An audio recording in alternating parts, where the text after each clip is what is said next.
هەدەف و ئامانجی هەموو زەواجێک، هەموو هاوسەرگیریەک بریتیە لە سێشت. یەکەم ئارامکردنەوە و دامرکاندنی دوو مرۆڤە، ژن و پیاوێک. پاشان عیشق و خۆشەویستی زائیدەن ڕەحم و بەزەیی. هەر زەواج و هاوسەرگیریەک ئەم سێ ئامانجە نەپێکێت پێی ناوترێ زەواج و هاوسەرگیری. هاوسەرگیریەک ئەگەر ئارامت نەکاتەوە، عیشق و خۆشەویستیت پێ نەبەخشێت، ڕەحم و بەزەیی بەرامبەرت نەبێت، ئەوە پێی ناوترێ هاوسەرگیری و هاوسەر.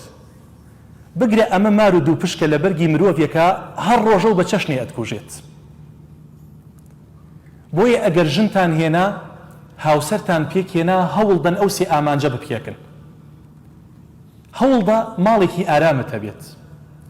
پاشان لەگەڵ ئارامیەکەیە هەوڵدا عیشق و دڵداری و خۆشەویستی لەگەڵ خێزانی خۆتا بکە.